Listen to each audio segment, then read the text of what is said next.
начала. Разрешите предоставить слово автору фестиваля, автору идеи фестиваля Эмме Радиковне Усмановой. Эмма Радиковна, прошу вас выступить.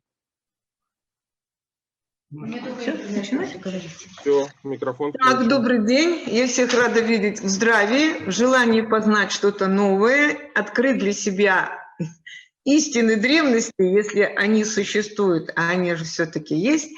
И, конечно же, наш семинар мне предоставили... Маска не нужна мне, наверное, да? Потому что я разговариваю виртуально. Зум-лицо, как сейчас говорят. Вот. И, конечно, очень приятно, что людям интересен этот мир. И проблема ковида, она не только в болезни, это болезнь, это пандемия, но и проблема ковида сделала нас в общении, я считаю, из-за того, что теперь мы зум-лицо, мы можем вещать, говорить, делиться. И если кто-то не может приехать, то мы можем увидеть друг друга вот в таком, в общем-то, формате. Я сейчас нахожусь на археологических раскопках, и мы копаем, и я немного расскажу, поскольку тема семинара – это местный потенциал, это туристический потенциал. То есть для Лисаковской земли здесь у нас есть событийный туризм, это фестиваль древних коммуникаций и древних технологий и культурных коммуникаций имени Турхи-Адала Дэштур. И мы не случайно выбрали для фестиваля имени этого великого путешественника. К сожалению, уже вот сейчас у молодежи спрашивают, говорят, ну кто такой Турхи-Адал? Они говорят, время путешествий великих путешественников закончено. Потому что теперь все понемногу путешествуем. Но вот этот глобальный мир культур, который делал попытку открыть Турхи-Адал, он существует. И сегодняшние, допустим, анализы ДНК, работа по проектам по древнему палеогенетике подтверждает идею великого путешественника о связи степи с Западной Европой. И то, что, допустим, мы здесь работаем, мы копаем, наши коллеги из Кустанайского университета, то, что вот я именно говорю, почему именно о местном туризме, я здесь хочу акцентрировать внимание на кустанайские земли, на нашу, вот, в общем-то, Верхнее Притоболье, это подтверждает о широких связях, о мобильности людей. То есть не надо думать, что миграция, это вот снялись, поехали. Люди были мобильные. Были мобильные идеи, были мобильные технологии. И вот сегодняшние наши аспекты археологического потенциала, ресурсы, это подтверждают. Вот почему наш семинар и назван фестиваль назван имени Турхи-Адала, человека, который первый в мире заговорил о глобальных культурных связях между материками. Ну и семья Турхи-Адала в лице его младшей дочери, которая является наиболее таким, она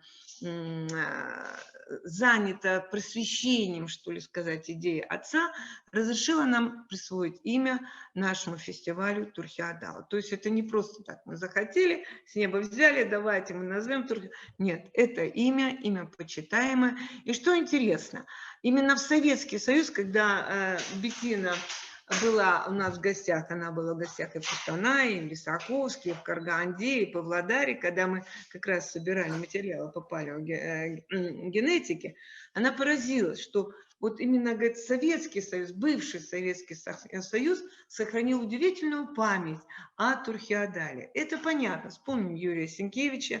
Это были очень близкие друзья.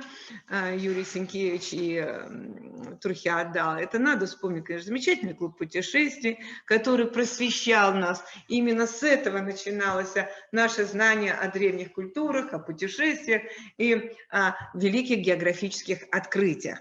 И поэтому здесь как-то было очень тепло ей. Она говорит, надо же, вот и книги сохранены. Мы сделали замечательную, помню, выставку книг Турхи-Адала в нашей Карагандинском университете имени Букетова. Она была поражена, какой вообще объем литературы. Так что вот видите, такая вот связь, и она отразилась в нашем фестивале, который очень представляет вот как раз древние и культурной коммуникации. И второе, меня попросили немного рассказать о археологическом, будем говорить так, потенциале местного. Давайте возьмем вот наш микрорайон, возьмем наш лесокос. Но прежде всего, когда мы говорим о туризме, мы пытаемся найти скрепы интересные, которые есть у нас на местности. Сейчас, конечно, очень популярным туристическом объекте, как туристический объект, это Туркестан, юг Казахстана, где замечательные памятники, где есть архитектура, где руины, даже вот руинизированный Кенский монастырь, который у нас в центральном Казахстане под Караганду, это все очень явно, это все очень видно. То есть вы приезжаете, допустим, в мавзолей Хаджа Ахмед Исави, Туркестан объявлен духовной столицей тюркского мира, Чимкент, Алмата. А что же делать нам, северянам? Понимаете, когда у нас есть свои сакральные места, пусть они будут не имеют такую яркости, такой выраженности, но они имеют свой прекрасный культурный минимализм. И здесь, когда мы говорим о конкретном, допустим, о Лисаковске, мне хочется сказать две проблемы. Конечно, когда археолог копает любой археологический памятник, он его убивает. В том плане, что мы выкапываем, мы ставим музей, а само поле погребальное, допустим, или поселенческое, оно умирает. Есть, конечно, прецеденты в Европе, когда идет сохранение, допустим, мегалитических Карнаки и так далее, допустим, хорошо очень это во Франции сделано.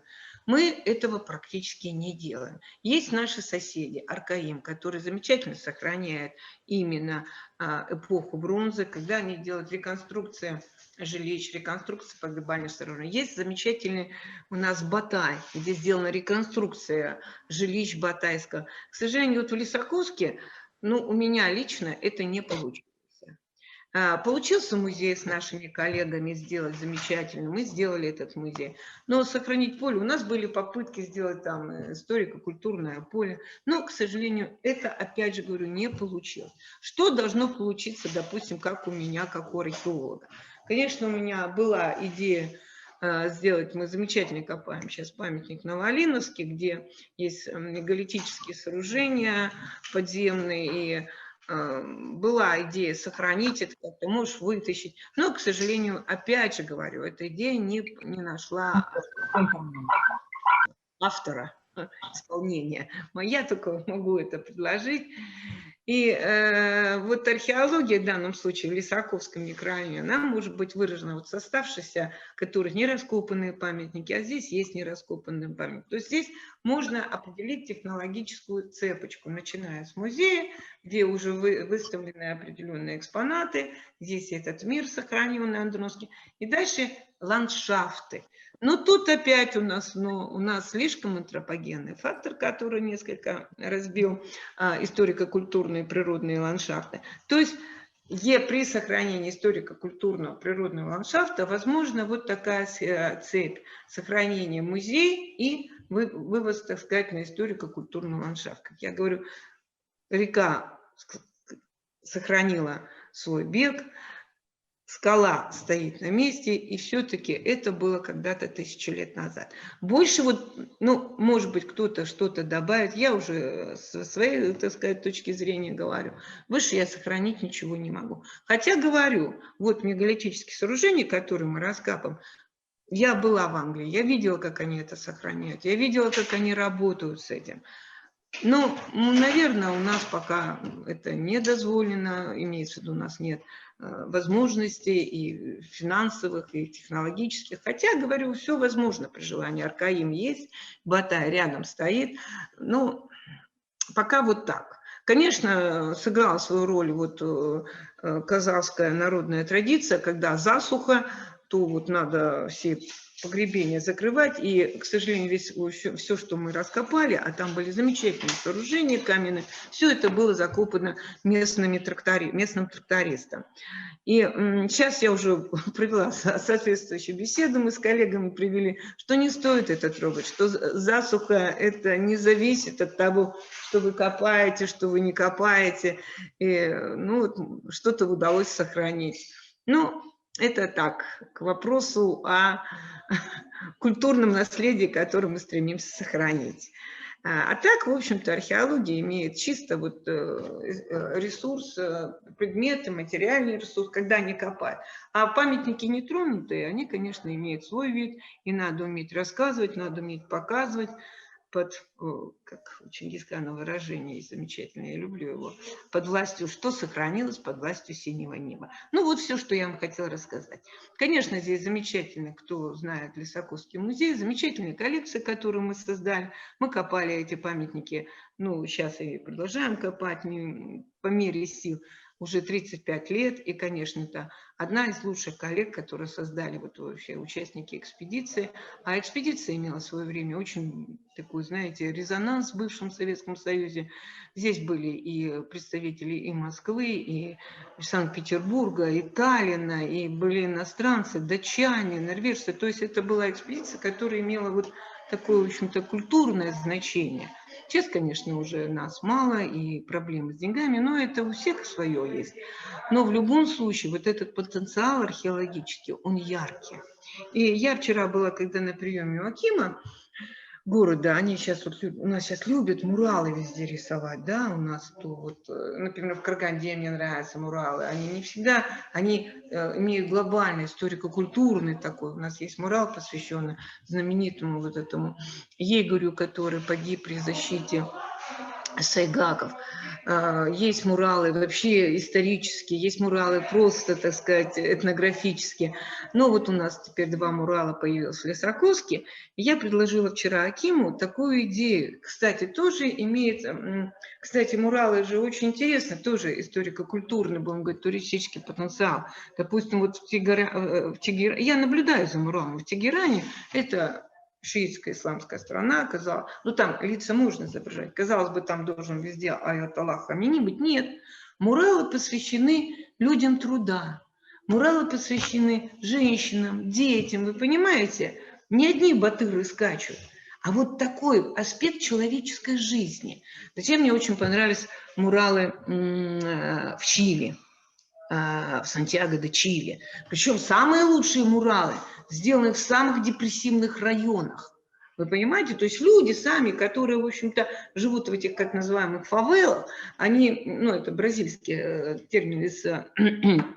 бразильский термин, они сами делают прекрасные муралы. Ну и я вчера предложила Акиму города, вот посмотрите, говорю, город начинается с Андрона, он имеет определенные, в общем-то, свой бренд такой исторический. Давайте сделаем мурал. Орнамент андроновский, орнамент казахский, орнамент всех народов, людей, этнических групп, которые живут в Лисаковске. И вот именно знак, что такое орнамент? Это знак.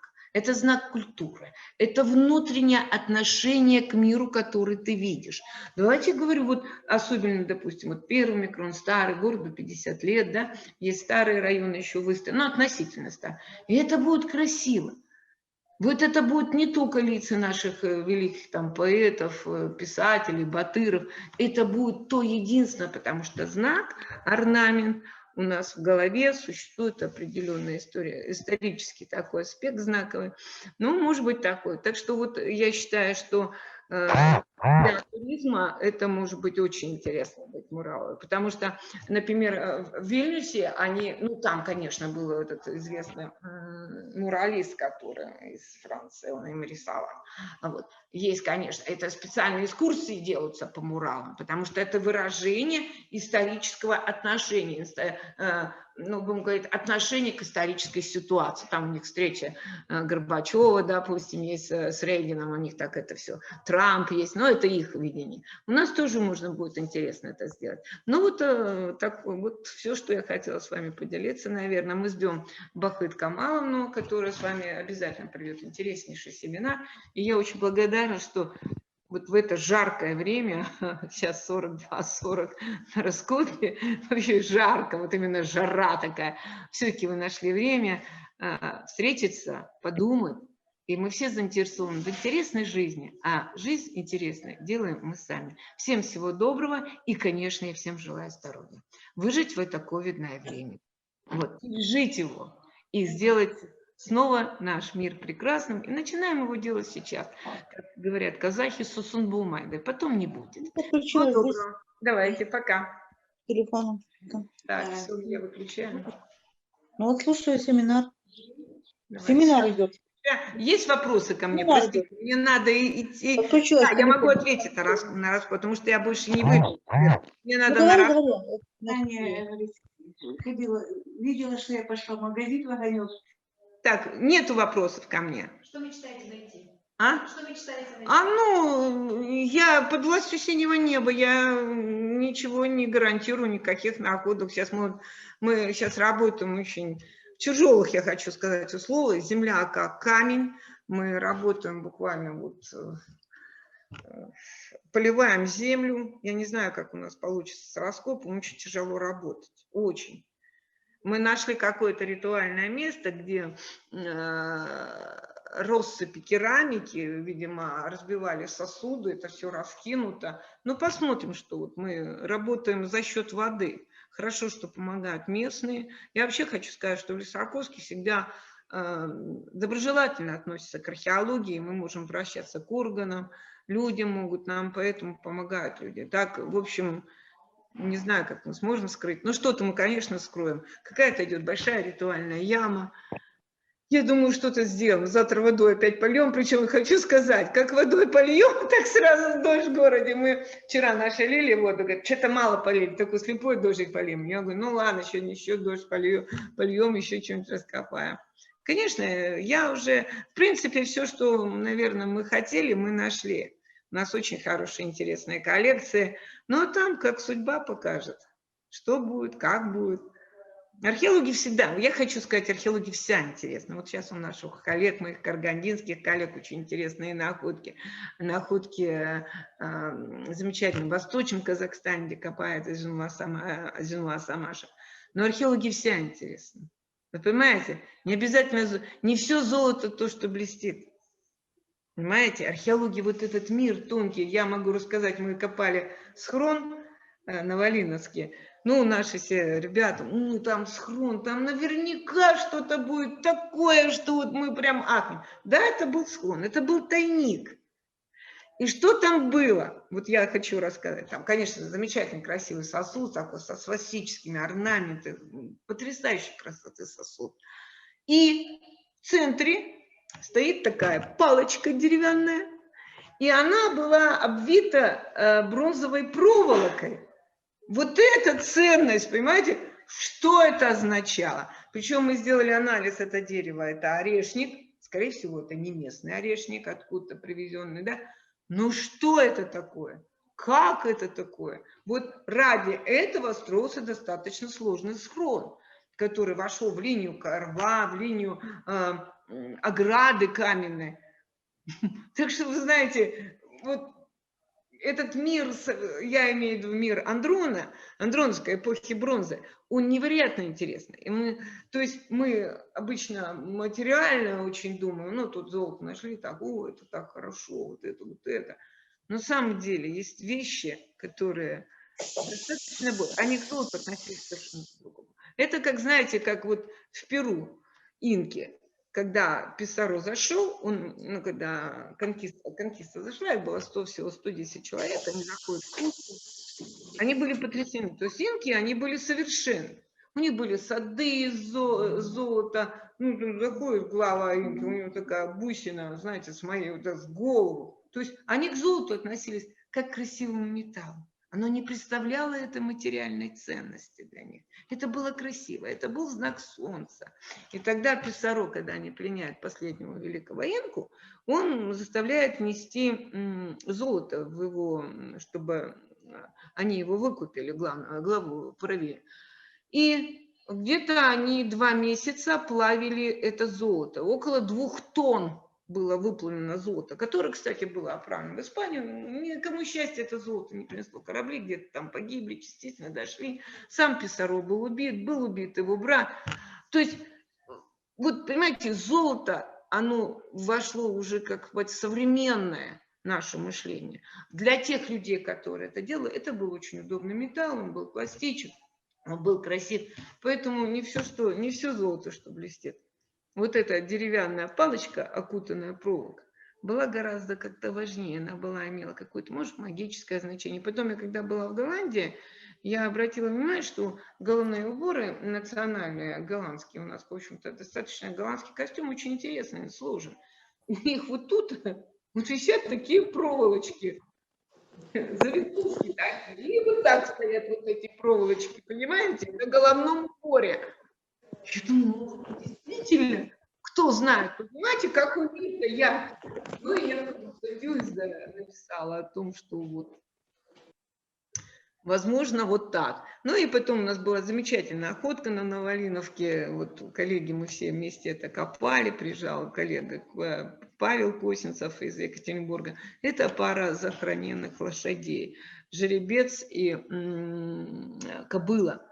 Уже несколько статей вышло. Я достаточно, если кому интересно то, что мы пишем по нашим археологическим раскопкам Лисаковской округи, есть сайт. Есть сайт Усманова Академии ЕДУ. Мы все выставляем. Вот я все, что делают коллеги мои относительно Лисаковска, еще вот как-то пишем, я выставляю на этот сайт. Он совершенно бесплатный, вы можете качать его, брать литературу какую, потому что у меня там и научно-популярная литература, и научная литература, которая, в общем, касается археологических раскопок. Вы можете, там есть и Улутау, поскольку я еще работаю в Улутау, и по Улутау есть, вы можете абсолютно все брать, использовать. Это специально делается для того, чтобы просвещать наш, так сказать, наш мир, пытающий понять, что такое туризм. Да, если по туризму, там и археологическая литература, вот, пожалуйста. Сейчас мы работаем, последнюю статью делаем в Nature по доместикации лошадей. Она вот-вот должна выйти. Я думаю, что это будет очень тоже интересная статья совместно с нашими коллегами и из Дании, и из Грузии, и с Казахстана, с России. Большая статья о доместикации лошади. Все-таки вот где была доместицирована лошадь, кто где были ее предки, потому что вот сегодняшняя, так сказать, бренд Батай, вы должны четко знать себе, что батайская лошадь не дает современную лошадь. Это лошадь Пржевальского. То есть вот где, то есть там были попытки приручения лошади, а вот где лошадь, где она сама доместицирована была, это очень интересная проблема, и здесь мы как раз сталкиваемся с Синташтой, с Андроном, вот считается, что синташтинские уже лошади, они были доместицированы, то есть позднее они уже были и приручены, и все, в общем-то, и к верховой езде. Кстати, наши новолиновские лошади, ввиду эксперимента, который был сделан Игорем Чечушковым, нашим коллегам из Челябинска, подтвердил именно верховую езду лошадей. Видите, мы говорим о лошадях как использование как тяговой силы, как колесницы, а вот верховая езда считается, что она позднее, это сакское время, будем говорить, ранее Железное веко уже. А вот оказывается, что уже в эпоху бронзы были попытки освоения верховой езды лошади. То есть вот видите, как вот это, если мы будем рассматривать все это, какой мир вообще казахстанской археологии разворачивается. Он очень интересен. Ну, потому что здесь всегда есть эврика, как я говорю. Потому что степь давала эврику. Вот это коридоры, вот эти умения приспосабливаться, не случайно лес-то он все давал. Вот. Ну, я очень много могу рассказывать, но, в общем-то, я уже не буду занимать ваше время, потому что лесные культуры, они были самодостаточны. А вот степные, как раз вот эти технологии вот, освоения культурных пространств, это было за степными культурами. Вот. А лесные, у них все есть. Белка бьем, все, садить ничего не надо, все в лесу растет. Это вот степным культурам пришлось изобретать новые диеты, новые, в общем-то, кормления. Вообще очень... Сейчас много интересного в археологии. Она работает, археология работает с технологиями новыми, изотопы. Мы изучаем, кто что ел. Вот эти, мы обычно пишем, ну вот андроновцы там были земледельцами. Нет, они не были земледельцами, нет доказательств для этого. Вот, хочу вам сказать. Они позднее приходят. Мы сейчас делали анализы нагаров сосудов, и, в общем-то, чуть-чуть под вопросом стоит проса. Они еще не были земледельцами. В основном-то это была диета мясо молочное. Так. Ну, вопросы есть какие-нибудь ко мне? Я уже как-то уже заняло время. Можно ли название сайта, да, Сушкова? Я вам хочу сказать, это просто, вы набираете Эмма Усманова на английскими буквами Академия ЕДУ, и выходит мой сайт. Вы можете зарегистрироваться, там единственное условие регистрация, и брать любую литературу. Любую, я говорю еще раз, там все, что касается лично вот моих коллег, которые писали по Лисаковску, лично то, что я писала, лично то, что я пишу о Лисаковске и Улутау, потому что я, еще раз говорю, я работаю в Улутау, все спокойно, специально издано. Все. Так что спокойно, пожалуйста. Мир знаний, он открыт для всех. Я когда задумывала делать, там есть открытки, там есть фотографии, вы можете спокойно это использовать. Единственное, когда вы используете, это вот такая уже проблема называется, будем говорить, интеллектуальной собственности. Если вы используете там книгу или статью там, не о моих коллег, вы должны делать ссылку. Потому что сейчас есть распространено такое пиратство, когда берут... Я сама лично несколько с этим рассталась, когда берут статьи, не делают автора и печатают под своим именем. Это просто, будем сказать, что это некрасиво. Это не дает чести людям, которые это все делают. Все-таки мир широк, знаниями делиться. Когда вы их берете, вы делаете ссылку. Это вот единственное. Все, наверное, я заканчиваю. Все. Вопросы еще есть ко мне? На Некрополе на Валиновске 10 лет вы уже работаете. Вы говорили, там огромное погребальное поле. Сколько я уже больше не рискую копать.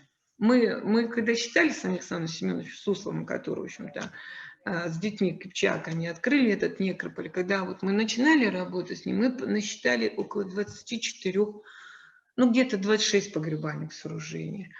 Сейчас мы вот 15-е раскапываем. Нет, это уже не имеет смысла. Это очень тяжело. Во-первых, это и материально никак не поддерживается, это относительно всего. Просто физически уже тяжело. Наверное, уже надо что-то публиковать. У меня есть какие-то идеи и коллекции обработать, поселения, которые мы копали. Надо, вот археолог, он еще при жизни должен все публиковать. Поэтому, в общем-то, вряд ли я еще рискну копать. Особенно в таких тяжелых условиях, когда 40. У нас вчера было на раскопе 45. Так, вот мне сказали, что я должна еще 5 минут с вами поговорить, потому что идет Бахыт Камаловна. Есть еще? Что еще вам? Что? Кого что интересует? Скажите, я могу рассказать. Вам помощники сейчас нужны, волонтеры копать? Нет, ничего не нужно. Потому что у нас мало, 6 человек, этого хватает. Не потому что нужны, конечно, мы должны обучать их. Вы понимаете? Все думают, что такое археолог. Схватил лопату, я поскакал. Нет. Лопата должна быть с мозгами. Нет, я сейчас сил маловато, чтобы обучать копать. У нас есть своя группа ребят, которые вот опять сегодня приедут, завтра приедут. Мы уже заканчиваем раскоп. Я думаю, что мы что-то найдем. Я думаю, это будет интересно. Я, например, мечтаю найти, если размечта, потому что сверху мы нашли замечательное Пряслица. Одно время мы раскопали погребение ткачихи. Матери ткачихи, как мы ее назвали. То есть оно было частично ограблено. Кстати, вопрос о ограблениях. В отличие от царских курганов, уже более древних тюркских курганов, здесь ограбление было как продолжение обряда. То есть те люди, которые сами все закапывали, они оттуда изымали. Вот, допустим, мои коллеги, которые сейчас работают в Нур-Талды, да, у них нет ограбленных погребений эпохи бронзы. У них все целиком, они металл становятся. То есть это люди были одного, в общем-то, племени, рода племени, уж как хотите называть, не знаю. А вот здесь интересно то, кстати, мало ограбленных, разрушенных погребений и в самом вот Лисаковской округе, которую около города мы копали, могильное поле. Мало. То есть, а вот намеренные погребения, понимаете, намеренное проникновение. То есть они изымали. И есть вещи, которые они не трогали. Например, у нас Замечательная находка топора, замечательная находка копья, понимаете? Есть вещи, которые были оставлены, золотую бляшку, вот, допустим, нашли ребята, Александр Семенович нашел. Вот. Они были не тронуты. Нельзя было это трогать. Были табуированные вещи. И вот мы когда раскапывали эту мать-ткачиху, у нее был снят головной убор, а вот нож, кинжал, вещи, которые связаны, кстати, крючок вязальный, один, ну, наверное, это единственный известный вязальный крючок в всем андромовском мире, да, плясица, все, что связано с качеством, ничего не было тронуто. Знаете, как интересно? Они заходили, то есть были целые обряды.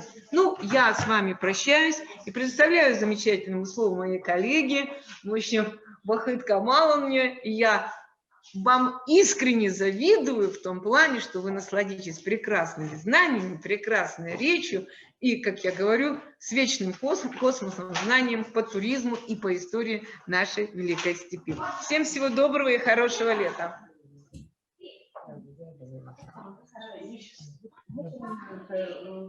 Быстро поставить. Да, флешку. Там как раз я специально для вас готовила. Жалко, конечно, что мы сейчас в режиме находимся онлайн. Да, вот здесь можно поставить, я и просто выведу. Да, форму событийного туризма, вот если, чтобы это было, чтобы хотя бы... Вы сразу скажите, сколько у меня минут.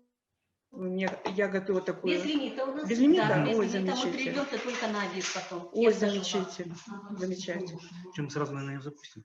Да, запустите, пожалуйста. Ага, я просто вот на эту потом я буду восстанавливать. Ну, пока такая техническая сторона, я хочу с вами поздороваться, сказать огромное спасибо. Многие люди, которые здесь живут, работают, для меня люди вот, близкие по духу.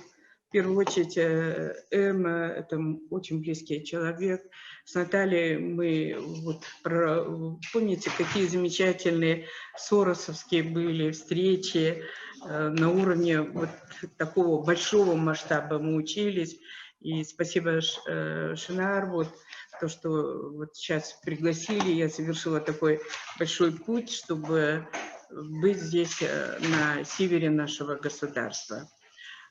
Учитывая, что 4-й международный фестиваль, я поставила такую важную тему фестиваля как форма событийного туризма. Многие хотят отделить понятие туризм и понятие музейные программы. Если это до 24 часов, это экскурсии, более 24 часов, это ночевка, это уже будет тур. И в программу очень много включает вот таких важных форм, которые вошли сегодня в жизнь, в быт. И я решила вам сделать такой обзор, потому что когда мы говорим о Казахстане, мы должны говорить о странах, с которыми мы граничим. Одна из самых протяженных границ в мире, вторая после Канады и Америки, это российско-казахстанская граница, более 7 тысяч километров 600. 16 регионов России соприкасаются с границей Казахстана. И сегодня мы говорим о трансграничном туризме. Это туризм, который называется «Соседи». И очень много общего в нашем укладе, в нашем сознании, когда идет отпевание у православных, когда у нас Жаназа читает. Вы знаете, не спрашивают, как жил он с родственниками. В первую очередь спрашивают, как жил с соседями. Это очень важный момент. И поэтому, когда мы говорим об этом, то очень важно, как мы живем с соседями. Касым-Жомарт Кемелевич, когда он был министром иностранных дел, сегодня президент нашего государства, он говорил, что и Россия, и Казахстан обречены на дружбу с друг другом. Мы обязаны вот, нашу большую тысячелетнюю историю ценить. Вас видят. Видит, да? Сейчас презентацию подключим. Презентацию, да, подключат. Поэтому Марьяна Юрьевна Юхневич, человек, который очень является, наверное, выделив всех, и вот в Москве на Интермузее я увидела наших коллег, вот как это живьем. И всех я очень признаю Юхневич, и она считала, что можно разделить на формы так называемого традиционного туризма, традиционных форм, нестандартных форм работы. И сейчас стали очень популярны фестивали. Конечно, фестивали сейчас стали основой событийного туризма. И я вот сейчас хочу показать вам презентацию, некоторая такая техническая сторона. Прежде чем вот уже начнется визуализация, я в год бываю 4 раза в Узбекистане, только прошлый год ковид немножко остановил. Так вот, в Бухаре, в древнем городе, проводится очень важный фестиваль «Шелк и специи».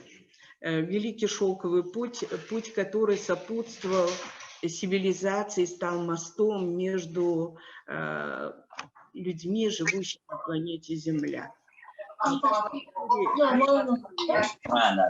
В Алматинской области проходил так называемый нефритовый путь, так называемый нефритовый участок. Рядом с нами Китай. Китай очень ценит нефрит, и китайцы говорят: богатый металл золото, но еще богаче нефрит. Я долго искала ответ. Это вот можно просто так принять за основу и забыть.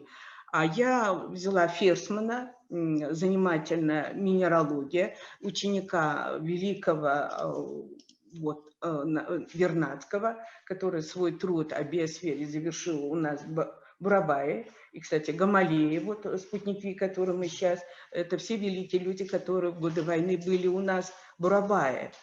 Как замечательные интеллигенты, они много сделали в благодарность нашей земле. И вот я, прочитав Ферсмана, нашла ответ, почему китайцы любят нефрит. Это единственный минерал, который не поддается синтезу и живет только в чистом природном виде. Вот, например, глины можно вырастить, некоторые минералы можно вырастить. У нас есть фианит, да, физический институт Академии наук имени Лебедева, которые вырастили этот искусственный минерал. А есть то, что называется естественное. То есть их нельзя вырастить, да.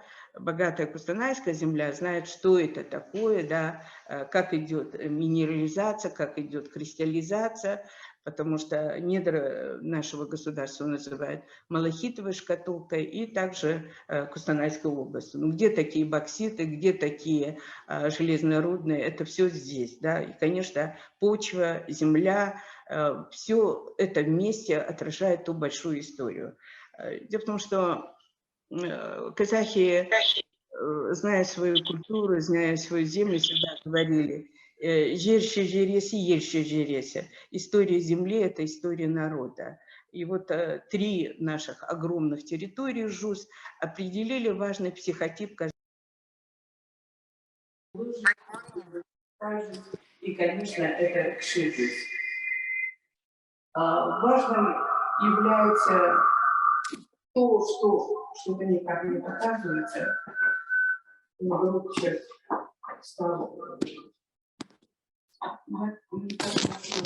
Жанат, пожалуйста, выключите микрофон. Фонит очень сильно, мешает говорить спикеру. Фонит, да.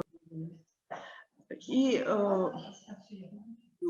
поэтому, вот видите, мы так сейчас привыкли онлайн, но всегда я говорю, техника есть техника, технология есть технология. Порой врывается вот такой фактор. И в Узбекистане, где туризм очень высоко сейчас идет, и я только была в Туркестане, вы знаете, а почему не открывается презентация? Да, вы знаете, замечательно, вот магия танца, это хива, а Маргелане – это фестиваль шелка. И Александр Васильев, с которым я работаю, он одевает многих женщин России в Маргелане, маргеланский шелк. Почему шелк и специи? Богатые люди во все времена хотели хорошо, достойно выглядеть. Гигиенических средств в большом количестве не было. И был очень простой, важный материал, важная ткань – это шелк, в котором вши не заводятся. Вши не заводятся. И вот это было важным этикетом казахского народа. У нас говорят «касма». Вот когда чешется человек вот так, да, это значит, блушки какие-то его едят, да, и поэтому ни в коем случае. А специи не было холодильников, и нужно было сохранить продукты. Поэтому шелк и специи, они определили особенность туризма. И дальше уже включено, да, вот. Да? Да, Можете мышкой. да, так. Паша, Что-то я... Помогите, главное... следующий. Да, следующий, да. Что-то вот, я же говорю, вот, давлю, он не открывает. Да, Не мотает. не мотает почему-то. Я поставила вот герб Кустанайской области. В этом году вот Наурзум, который мы очень влюблены в Казахстане, первый биосферный резерват. Вот смотрите, что нужно для событийного туризма. Это туризм, при котором вот поездки, они привлечены к большим событиям. Вот, например, на конкретном примере 4-й международный фестиваль Тура Хирдала. Это и есть важная установка событийного туризма. Что создается, вот Эмма всегда рассказывала, вот эта атмосфера. Атмосфера встречи душ, встречи людей. Это ощущение праздников, которые нам нужны и необходимы. И, конечно, каждая такая поездка оставляет незабываемые впечатления. И люди хотят еще сюда приехать и снова удивительные эмоции. Важной особенностью является, конечно, это яркие моменты, которые на событийном туризме. И в перспективе вот считают, что событийный туризм может стать популярным,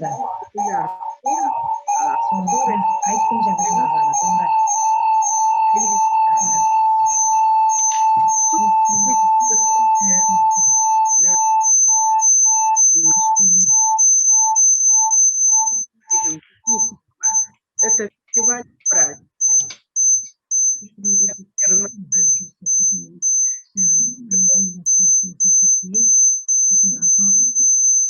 Лезвак, отключите микрофон, пожалуйста. Смотрите, исторические реконструкции. Вот когда вот сейчас вы должны вот это увидеть, театрализованное шоу. Бородино, да? Каждый раз историческая реконструкция музея-заповедник.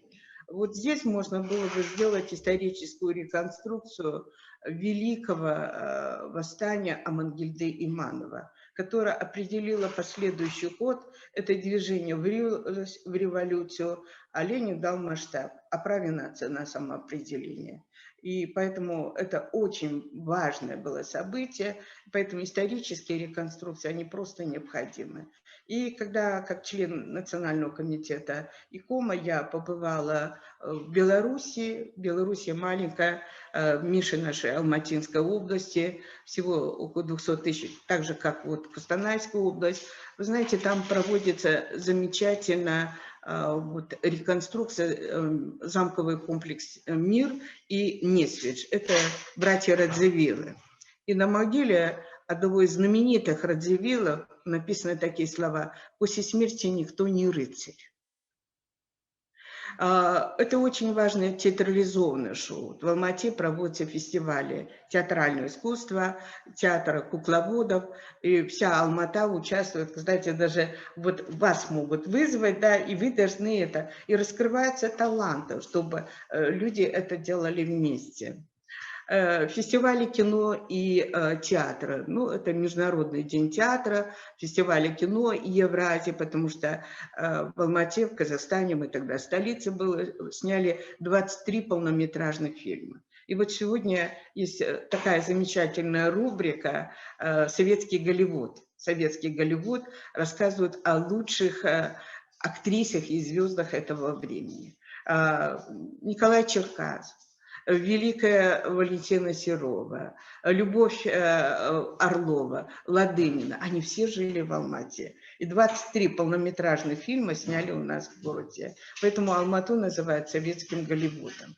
И поэтому Евразийский фестиваль кино у нас проводится очень популярно. Это фестивали выставки цветов. Алмата – это город цветов. Это очень зеленый город, так же, как Кустанай, я вижу, и Лисаковск озеленяет. И казахи говорят: «Артыңдан мал қалмасын, артыңдан тал қалсын». Пусть за тобой не скот останется, пусть за тобой дерево останется. И вся Алматинская область – это земля эндемичных цветов. И один из моих проектов – казахстанская земля, земля тюльпанная. И на гербе Кустанайской области тюльпан Шренко, второй тюльпан – это Наурзуми Биберштейна. Это был первый коллектор, систематик. И в Жамбылской области мы создали замечательный проект «Жамбылская область – самая тюльпанная область Казахстана». Из 40 видов тюльпанов 20 тюльпанов растет в Казахстане. И если брать 7 граней Великой степи, то очень интересно, что Казахстан – это страна дикой яблони северса и страна тюльпанов. И мне очень нравится, вот сейчас чемпионат мира был по футболу европейского масштаба, так вот, многие люди мечтают, и вот там был комментатор: от команда чемпионат мира Голландия выступает, и кто-то как-то неправильно сказал: это же страна тюльпанов. И вдруг наши комментаторы, очень удивительно владеющие знаниями, готовы: неге страна тюльпанов, Голландия, айтып, это же мы страна тюльпанов. Российские комментаторы тут же передают, казахские комментаторы недовольны, что неправильно. И тут голландские извиняются: о, excuse me, да, здесь находится, о, да вы что, это люди из страны тюльпанов. Тюльпаны попали на нашу землю по Великому Шелковому пути, попали из степей, попали в украинские степи, оттуда в Турцию, и оттуда попали в Голландию. Да? Поэтому все тюльпаны имеют свою историю. Тюльпан Грега, тюльпан Кауфмана и тюльпан Шренко, с которых выращиваются все культурные сорта тюльпанов мира.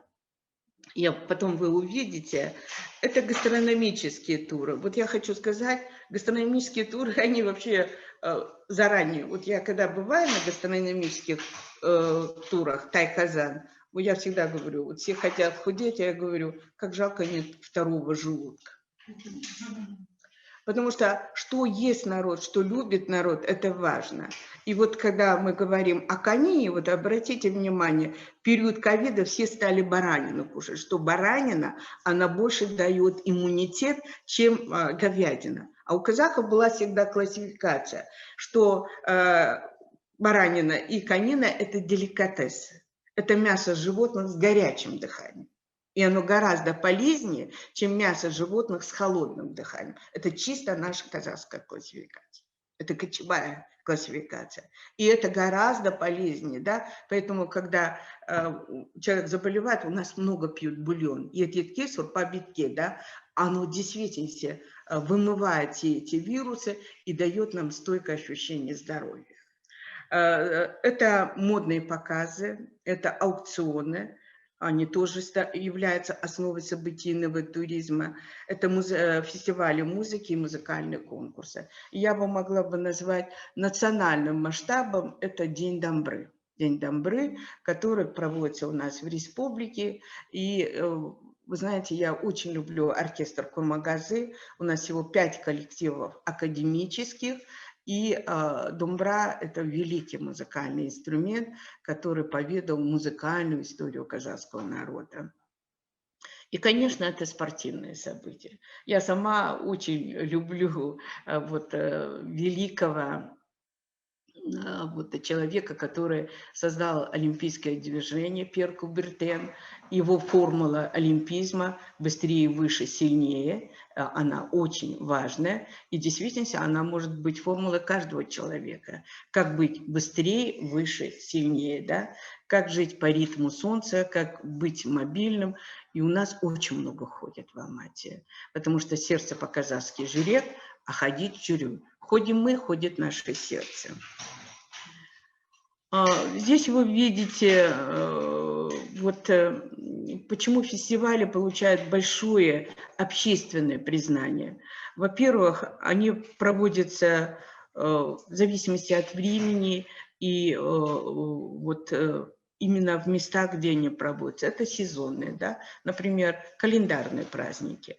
Вот фестиваль, который так и называется, очень красивый, в России Коломенский музей, вот где мы были, «Душа Масленицы». Да, это календарный праздник, и за неделю музей-заповедник Коломенский делает годовую норму дохода. То есть это музеи, которые стали градообразующими. Это как Петергофы. Петергоф – открытие фонтанов. Это очень важные, вот такие, например, закрытые праздники. Они проводятся обычно на площадках и проводятся в камерной обстановке. Да, они тоже очень популярны.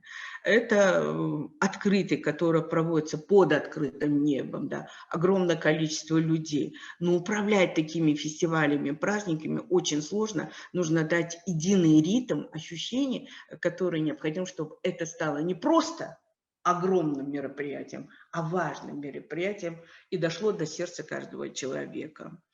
Конечно, также по масштабу это бывают городские, это региональные, вот у вас в регионе очень интересно, областные, и если говорить о Тура-Хюрдал, это уже международный, да, это статус международный. Это этнический и, конечно, так называемое межкультурное, потому что у нас более 130 наций живет, об этом феномен Казахстана, и мы должны всегда об этом помнить. В зависимости от идейной направленности, это профессиональные. Например, фестивали музыки, фестивали книг, да, вот, которые на Красной площади проводятся. Кстати, Россия медленно, но основательно идет к тому, чтобы они снова вернули феномен читаемой нации.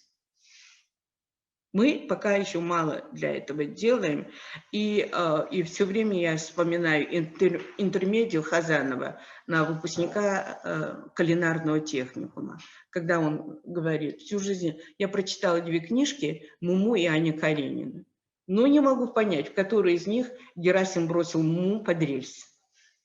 Вот такие глобальные проблемы бывают. Это исторические, ретроспективные. И, конечно, фестивали современных технологий. И в этом отношении Дэштоп ваш является важным и в плане коммуникации, и в плане технологий, потому что в основе современных технологий стоят древние технологии, которые люди развивали, сохраняли и добавляли некоторые инновации. Да? А на самом деле все это так актуально, интересно и удивительно. В зависимости от так называемой основной аудитории, детские, вот очень много нужно делать для детей, детские фестивали. Дело в том, что дети – это будущее нации, и Ахмед Байтурсунов говорил, у нации не бывает чужих детей. И гранича с Китаем, где очень большое внимание китайцы уделяют детям, а китайцы говорят: покажи мне молодость, я скажу будущее твоей страны. Тем более это первая экономика мира сегодня. И это очень важно. Россия, Китай. Вот здесь, вот Казахстану нужно очень много брать от соседей и даже идти на опережение, да, чтобы мы шли в ногу со временем. Это юношеские, это категорийные. Вот, например, Алмата – это город альпинизма, горного альпинизма. И вы, наверное, бывая на Медео, видели внизу так называемую базу Карельник. И в годы Великой Отечественной войны, Второй мировой войны, когда фашистская элитная Эдельвейс выдружили знамя Рейха на Эвересте, то снимали наши стрелки, которые учились на Горельнике. И в годы войны мы подготовили 12 тысяч горных стрелков. Представляете? И мы гордимся, что Денис Урубко, Жумаев и вот Сергей – это 3 альпиниста, которые сдали международный зачетный уровень. Они поднялись на 14 восьмитысячников. Можете представить себе? У каждого человека есть один враг, это лично он сам. И если мы ленивы, то ленивы всегда. И когда мы наедине с собой скажем, вот в понедельник я начну, буду заниматься, пойду на фитнес, буду гулять, буду ходить. И эти обещания бесконечны перед собой, да? Поэтому очень популярен, вот Алмата входит в так называемый горный кластер, и так называется, мы в 5 городов, которые находятся у гор. И для нас это очень важно, это так, категорийные маршруты. И, конечно, в зависимости от видов искусств, они являются вот очень интересными, они имеют и конкурсную программу, это такие художественные. И вот сразу хочу вам показать фестиваль «Шелк и специи». В этом празднике в Бухаре участвует весь народ, общий подъем. Вот обратите внимание на женщин, да? Вот смотрите, какие они красивые. Они специально сурмят веки, они сурмят брови, они одевают свои хан-атласы. Вот я очень тоже люблю хан-атлас, и очень много у меня вот нарядов из Узбекистана. Как вот Александр Васильев сейчас делает, да?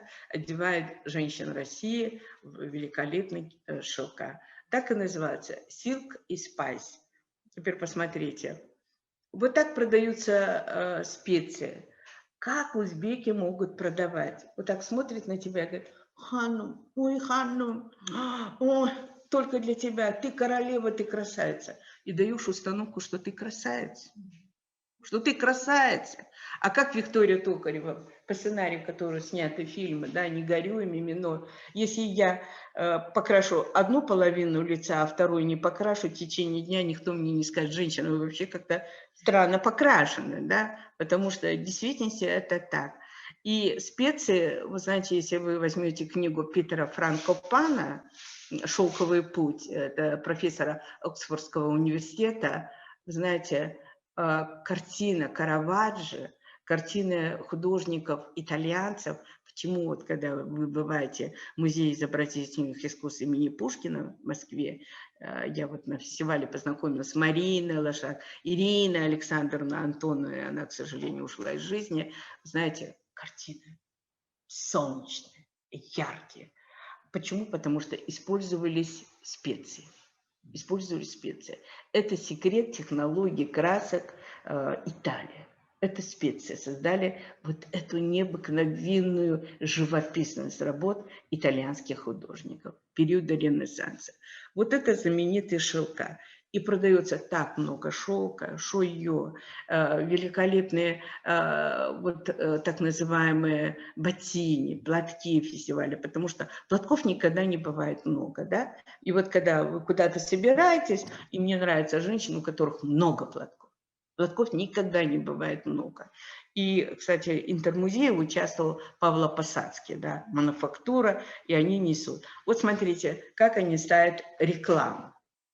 Очень красиво, вся Бухара живет, вся она отдыхает. Вот такие куклы, манекены ростовые, это все в Бухаре. Теперь вы видите, вот так выглядит Арк, это Бухара, это знаменитый кальян, это Чор-Чинор, и вы видите специи.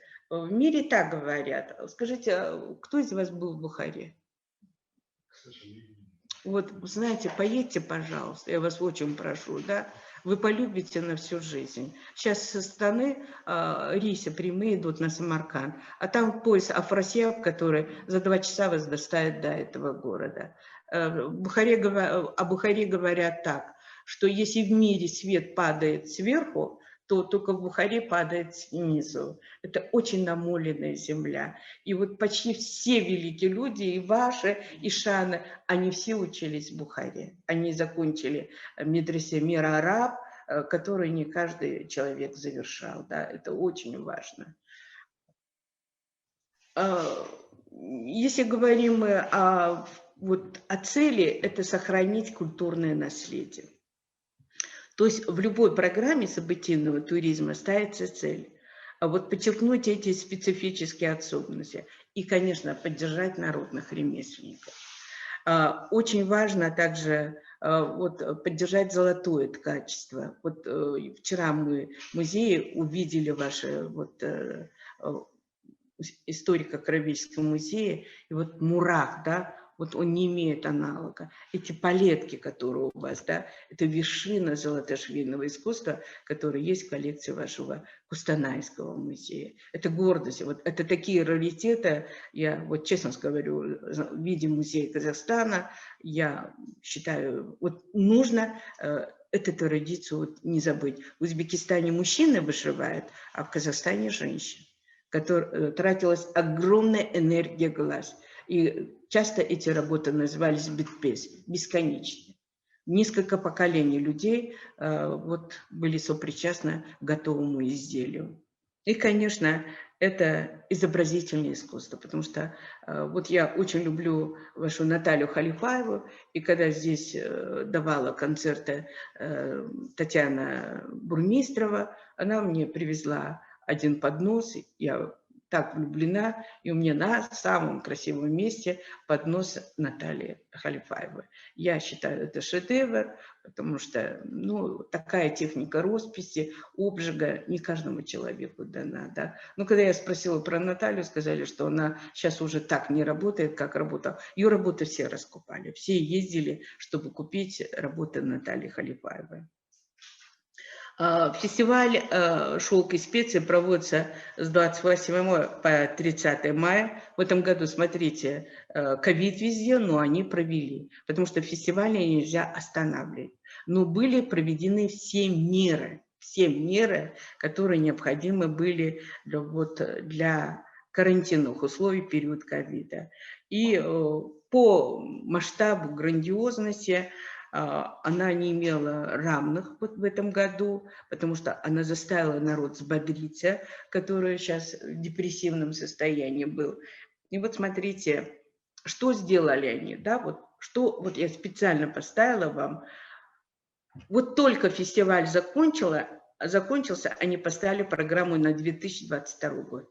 Понимаете? Это системный подход. И здесь туры, вот смотрите, ценообразование, где садиться, в каких городах, и это все стоит на реестре. И вы уже сегодня можете купить. И люди спешат купить, как на чемпионаты мира и Европы по футболу, потому что невозможно их потом взять. Смотрите, это Ташкент, это Бухара, это Самарканд. Смотрите, путь. Да. И стоимость проживания $850. Ценообразование, я считаю, очень хорошее для такого тура. И поэтому вот к фестивалям нужно подходить вот так. Системно, масштабно и конкретно. Поэтому вот это узбекский подход и правильный подход. Теперь обратите внимание на венецианское архитектурное биеннале. Узбеки очень сильно заявляют о себе на мировом уровне. И вот с 22 мая по ноябрь в Узбекистане узбекская выставка идет в Венеции. Так и называется «Махаля. Урбанистическая и провинциальная жизнь». Вы знаете, что весь Узбекистан общинно разделен на махалю. У них есть даже гузарные мечети, это махаля мечети. И вот, например, мы с вами представляем одну махалю. И мы знаем, как вы живете, какие у вас заботы, какие проблемы. И мы вместе, община, друг о друге заботимся. Да? Кому надо помочь, кого надо подтянуть. И махаля, вся это. И вот общины, вот деление на общины, махаля, что сегодня помогает в Узбекистане, так называемом туризме, махаля-туризм. Вот рядом находится объект природного наследия, объект историко-культурного наследия. И махаля заботится о ней, чистит, убирает, все приводит в порядок. А у нас по трассе Алматы-Бишкек есть памятник, который поставили 300-летию Анрахайской битвы, ее уничтожили. Никто не заботится, это массовый пример варварства. А варварство начинается, когда мы заходим в грязный подъезд, когда ближе к чужому забору мы высыпаем мусор. Вот это и есть уже варварство. И вы знаете, суть человека в в том, как мы мусор выбрасываем. И слава богу, наконец приняли закон, чтобы на площадке никто из нас не имел права, это жилищный кодекс, оставлять мусор. Штрафуют, в Астане штрафуют, у нас в Алмате штрафуют, наконец нас привели в порядок. То есть женщина у себя убрала, вымела, особенно летом арбузы, да, все это течет, все это создает безобразие, мухи летают. Это, знаете, ну это такая отсталость, да, слава богу, сейчас вот привели в порядок. Когда мы говорим об этом проекте Венецианского биеннале, это была презентация узбеков на весь мир, на весь мир. И никто нам не мешает вот это показать. И в этом отношении узбек-туризм, узбекские управления культуры и туризма очень мощно работают. Это синергия, это направленность на эффект одного проекта. Идея организации всемирных игр, это инициаторами стали кыргызы. На Иссык-Куле они проводят. И вы знаете, всемирные игры кочевников сегодня вошли в список праздников ЮНЕСКО по нематериальному наследию. В прошлом году должны были провести в Турции, чтобы он был эстафетный. К сожалению, из-за ковида турки остановили вот это. А в Кыргызстане он проводится очень мощно, очень красиво. И поэтому у вас Кустанайский конезавод, у вас очень интересные глубокие традиции. Поэтому Аркалык, он вообще, вот Батай – это символ кочевой культуры. Именно более 5000 лет приручили лошадь, наши предки сели на лошадь, вся история была написана копытом лошадей. И есть что рассказать, есть что показать. И вот всемирные игры кочевников получили официальное признание. Официальное признание. Это Кыргызстан. Вот если, для чего кыргызы это делают? Вот смотрите. Во-первых, это развивает этнические виды спорта. Во-первых, это казах-курес, который вошел в мировое наследие. Это осыки, вот вы видите, как много осыков. И в годы Великой Отечественной войны казахи, как стрелки, были самыми меткими. Не потому что я казашка, а это особенность, как дети были воспитаны. Потому что игры вышли из практической деятельности. И вот у многих казахов-стрелков спрашивали, а откуда вы такие меткие? А это физическое, это глаз, когда все глазное это работает, да, поэтому это была игра для глаз, да, это зрачок правильно поставленный, потому что смотреть не значит видеть, и поэтому осыки это чисто казахская номинация в ЮНЕСКО, казах-курес это чисто казахская номинация, да, есть многонациональная, а это чисто казахские номинации. И древний праздник коневодов – это чисто вот улутауская. Представляете, сколько много праздников. И вот эти праздники вы можете с Кустанайским конезаводом вот переводить, потому что, как рассказывают знаменитые специалисты, как нам было трудно вырастить кустанайскую породу лошади. Вот у меня прадед, он завез первых ахалтекинцев, но у нас юг тепло, у нас по-другому. И ахалтекинцы – это бренд Туркмении, и ахалтекинцев кормили вручную. На лепешки накладывали курдючное сало, и на знаменитых текинских коврах нежились жеребята. И они, выгибая ножки, достигали этой красоты экстерьера. И это единственная лошадь, которая верна своему хозяину. Если хозяин умирал, и лошадь умирала, не принимая пищу из чужих рук. Поэтому крылатая душа Батыра – это одна из уникальных тем, которые мы должны говорить. Крылатая душа Батыра. Мы можем много сказать о кочевой цивилизации, но если мы будем говорить, вот казахи изобрели седла, вот они изобрели аузда, ну, никто нас не будет слушать, да. А если мы скажем, что седло – это трон для кочевника, все, этим все сказано. И мы работаем на эту установку. А почему он трон, да? И все виды седел, найман, да, юрекпас, да. А какое седло у вас в Кустанайском музее, да, который украшен, да, женский, да? Какие там самоцветы, какой там сердолик, да? Это вообще поэзия, да. Вот потому что всегда смотрели на Салкиле и смотрели на луку седла. И сразу определяли, богат человек или не богат. Конечно, в 2016 году кыргызы, всех я участвовала в этом празднике, я до сих пор вспоминаю, я очень люблю кыргызов за самобытность. Когда они играют на комбайсе, а вот житысумы рядом, да, вот эта техника игры, и так, и так, и так, и за шею, и под ногами, и так, все упали. Все упали, да. Эта виртуозность не имеет аналога. И поэтому школа игры на домбре имеет житысуйскую школу, это Каратауская школа Юга Казахстана, СГР. И, конечно, это Сараркинская школа и Западная Казахстанская школа. Не случайно Западный Казахстан называют музыкальной Австрией. Это Дина Нурпиисова, ее юбилей в этом году. Это великий Курмангазы, это великий Даулеткерей. Вот Даулеткерей – это самый прослушиваемый композитор из всех композиторов Казахстана, потому что его любят очень турки, туркмены очень любят. И по прослушиваемости, по этим он самый прослушиваемый, на первом месте стоит, даже не Сарарка. Вот так проводятся всемирные игры кочевников. Ну, цели вы видите, сохранение и вывод на международный уровень национальных видов спорта, кочевых народов мира. Участвуют тывинцы, участвуют монголы, участвуют казахи, кыргызы, то есть люди кочевой цивилизации. И, конечно, самое главное – это поднять туристский потенциал региона. И вы знаете, кыргызы живут за счет туризма. Я хочу сказать, там живут за счет туризма. И когда хотели сделать налогообложение с каждого туриста, то кыргызы сказали, мы выйдем на республиканскую дорогу международную, и пусть нас давят. Лучше мы умрем, чем мы потеряем туристов.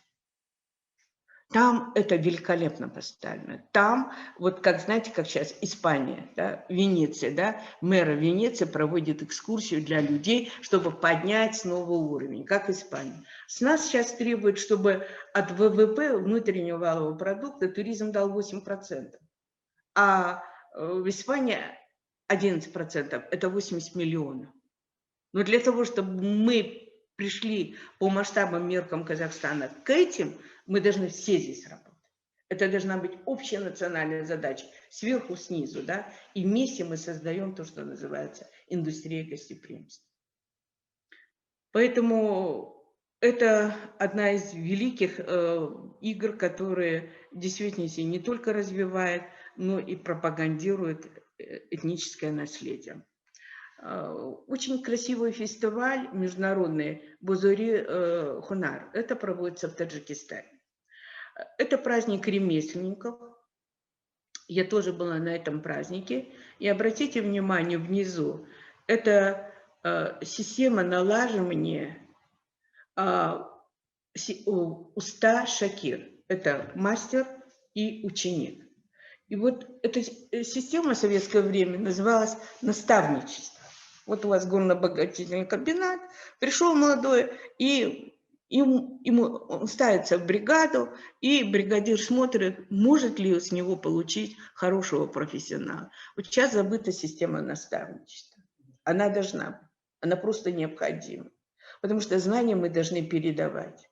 На том свете уже это все, там уже другая жизнь, а учеников надо иметь.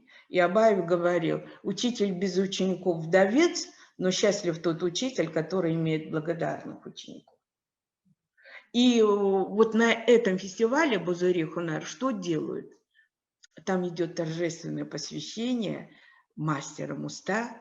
Вот, например, вас посвящает мастер. И все на вас смотрят. Ой, как ей повезло, она уже прошла, а я еще никак не подтянулся. И это подтягивает народ. Внутреннее стремление, внутренний рост человека. Это то, что сейчас делает школа внутреннего роста. Да? Вот когда на этом зарабатывают многие.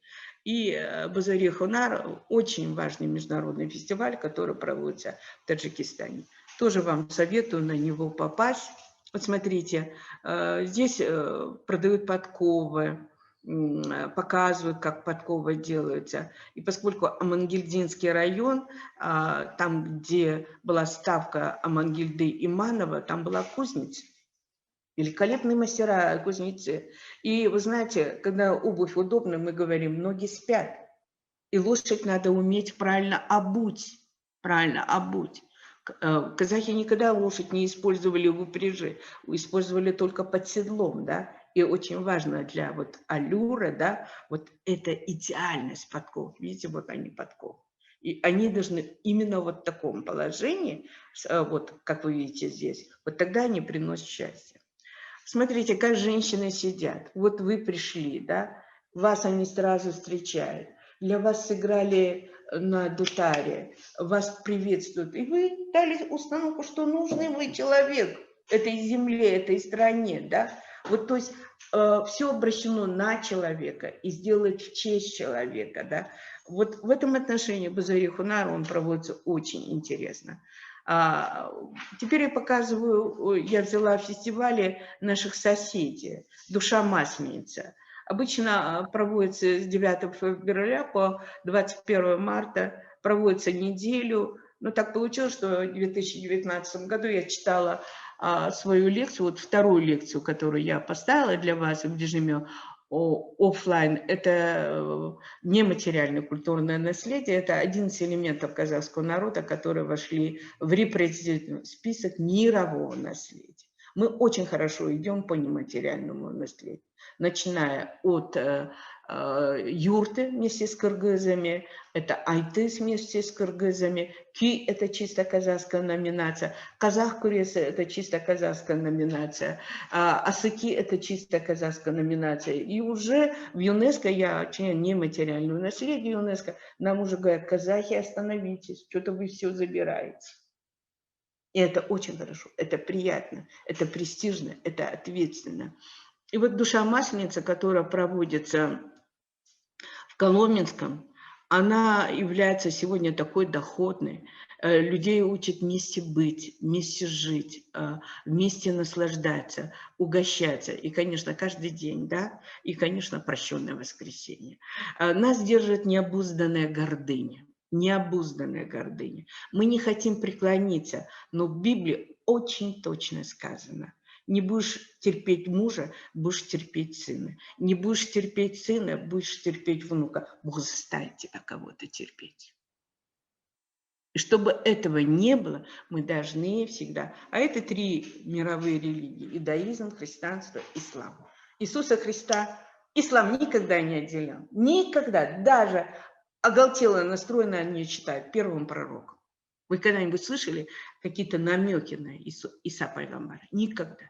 Никогда.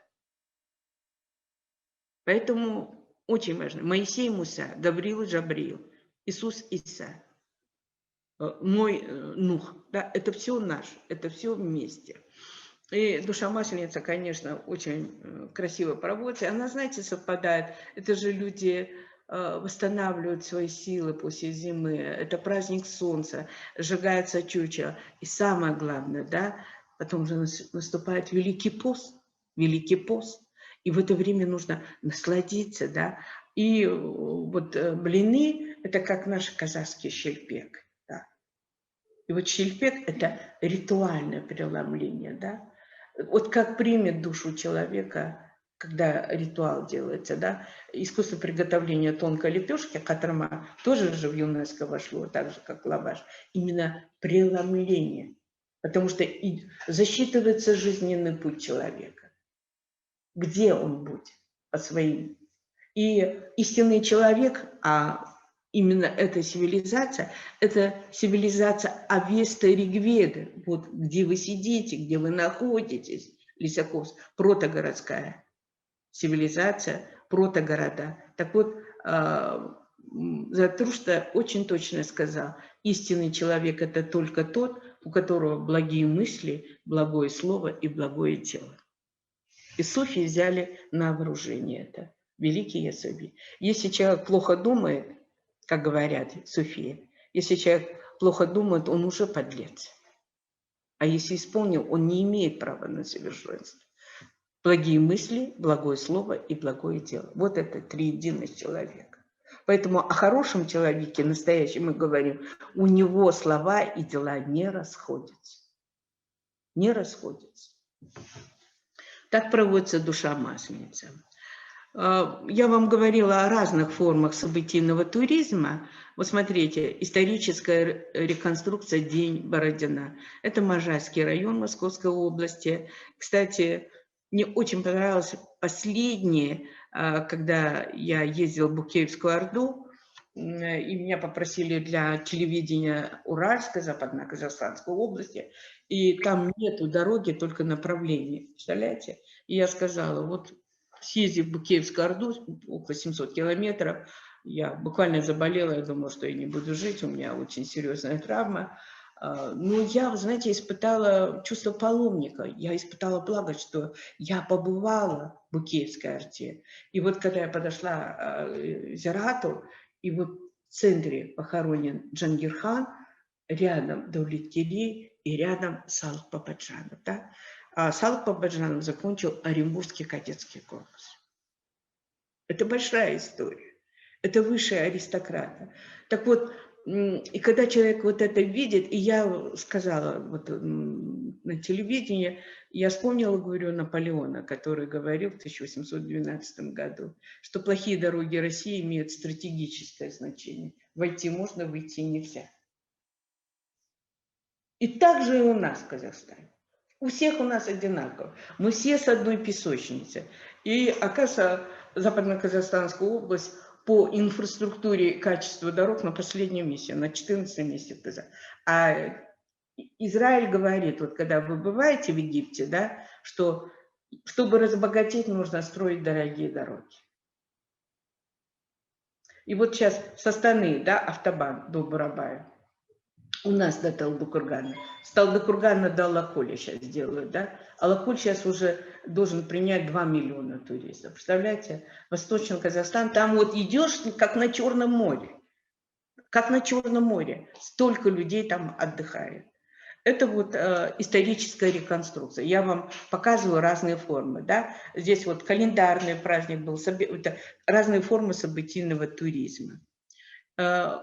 Вот если вы будете в Калужской области, то есть там уникальное место «Этномир». Вы можете просто выйти на сайт «Этномира» и посмотреть, весь год расписаны календарные праздники. Народов, живущих в России, и мы можем тоже сделать такую площадку «Этномира», всех национальных праздников. У вас здесь украинцы, у вас здесь немцы, татары, да, это как Пермь делает, Этномир. Я просто вам советую это делать. Потому что когда мы заботимся друг о друге, мы заботимся о нашем месте, правильном существовании. Просто жизнь коротка, надо делать человека счастливым сегодня и сейчас. Вот «Этномир». Пожалуйста, выйдите на сайт «Этномир» Калужской области. Лучше, вот я считаю, нет, вот когда... И вообще каждый человек должен хоть один раз в жизни попасть на интермузей. Это меняет отношения, это меняет вообще масштабно себя, вот как Россия делает. Вот. И я познакомилась на этом фестивале с Мариной Лошак, директором Музея искусств изобразительных имени Пушкина. Я познакомилась с Еленой Гагариной, дочерью Гагарина, которая возглавляет музей Кремля. Представляете? Сказала, что подошла, вот так, пожала ей руку, обняла, говорю, это вы, дочь, бесценное сокровище Гагарина, который взлетел с нашего Байконура и который сказал, и она заплакала. Понимаете, она до сих пор, вы знаете, что очень много тех фактов, которые не опубликованы вокруг гибели Юрия Гагарина. Но надо об этом говорить. Уже наступило время, когда надо говорить.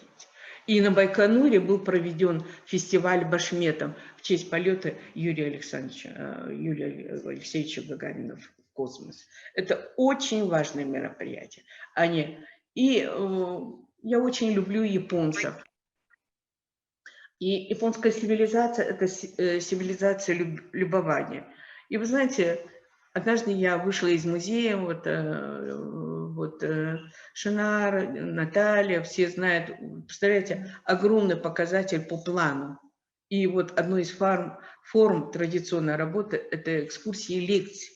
И вот, вы знаете, я с этими щитами вот так взяла, это, как называется, экскурсия в чемодане. Вышла, иду, что-то мне так грустно, что холодно. Смотрю, около акимата нашего девушка, собака ее гуляет, как вот love story. Так красиво, Фрэнсис Элей, музыку можно поставить. И смотрю, ее кроссовки стоят, и она по этому снегу ходит. И ей тепло. А я вот так иду, держу вот свой чемоданчик, и я так раз, и уже дошла такая бодрая, что холодно в моей голове, а не холодно в целом. Потому что только из того, что мир велик, если тебе калоши жмут, говорят казахи. И я так уже бодрячком дошла, бодрячком рассказывала, потому что, общаясь с народом, надо всегда работать на подъеме, а не жилопозже, как каша, которая в последний момент и не знает вообще, дошла, не дошла. И я очень не люблю людей, которые вот так с людьми работают. С людьми надо работать, как будто Бог дает тебе шанс последний раз это сделать. И вот праздник Ханами, который проводится в 47 префектурах, связан с тем, что люди пьют легкие напитки. И я говорю, ой, Шинар, какая Ой, какая вы сегодня, ой, Наталья, какая вы, вас как зовут? Диана. Диана какая, а вы какая, а вы, вот, а вы, значит, получается, по казахским меркам, Арпанна Расна Бербедай, да, среди перловок одно зерно сидит у нас. Арпанна Расна Бербедай Волотерсонс, да, и вот это, и вот так люди друг друга. И они должны прийти под сакуру, когда эти лепестки будут падать. Это символ жизни, это смысл жизни. И я потом стала инициатором фестиваля цветения яблони Сиверса в Алматинской области. А наши яблоки еще хуже цветут. Они чем-то как-то виноваты, что мы лентяи не хотим это показать и не хотим созерцать. И я вот в этом году хотела, ну, опять-таки из-за ковида. Я считаю, что если ковид у нас минует, у нас вот жалкаубыз боламыз, да, у нас легко будет списываться под ковидную ситуацию. Будем прям ждать, чтобы вирус все время с нами бегал. Так легко нам будет жить, потому что если что, Москва делала, тишину поймали и сидим. Вот так. И сидим, ничего не делаем, да. На самом деле надо созидать. Жизнь дается один раз, ее нужно прожить достойно. Так вот, я думала, что сделаем вот площадку, кто казахоязычные поют. Текимитен туриндея, алмагышнан гулендея, өтіп дәурен баражата, сенбен маған білінбея. А тут хор девушек на русском языке. Лучше нету того свету, когда яблоня цветет. Любовь, любовь. Человеку надо любить. Мы созданы для того, чтобы любили. И все яркие чувства связаны с этим периодом. Да? И вот про Алмату, когда... И вот смотрите, это Фудзи.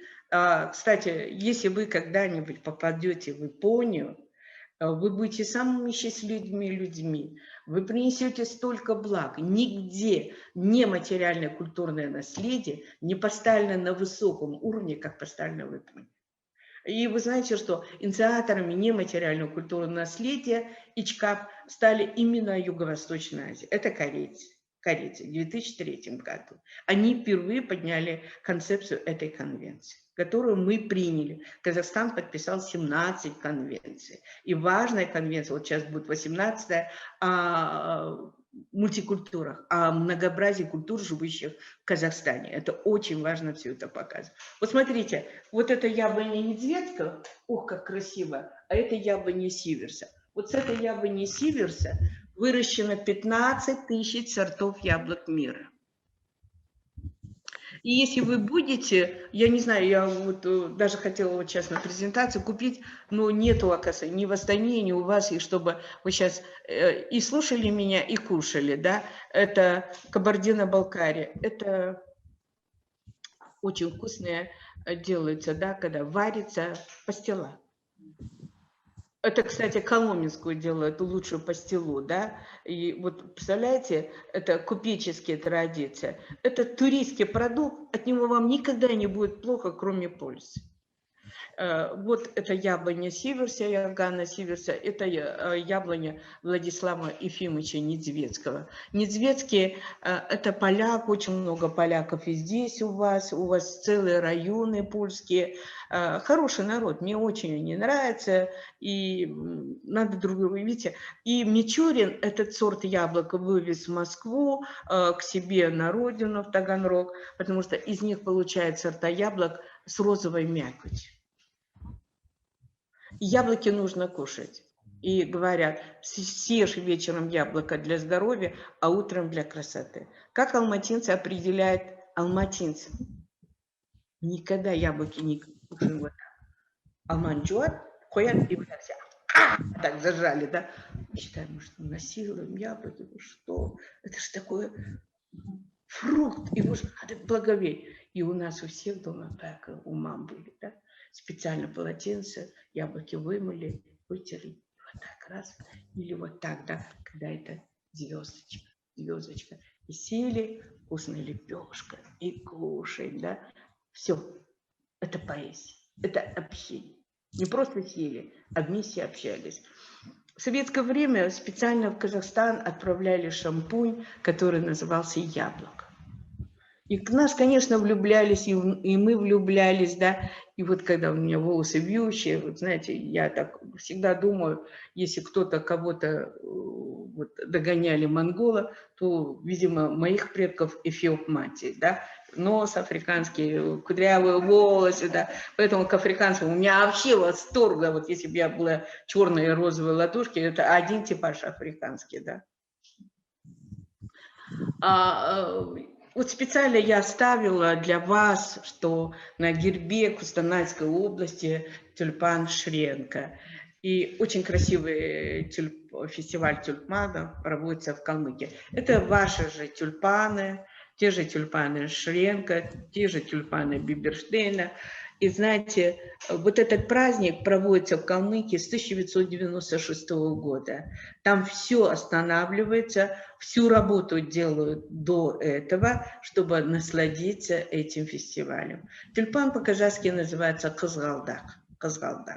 И был праздник, который Збекали Джанибеков описал, да, когда девушки водят хороводы, а юноши влюбляются. И они в этом хороводе знают, с кем у них будет в последующее время махаббат. Понимаете? Вот так люди находили друг друга.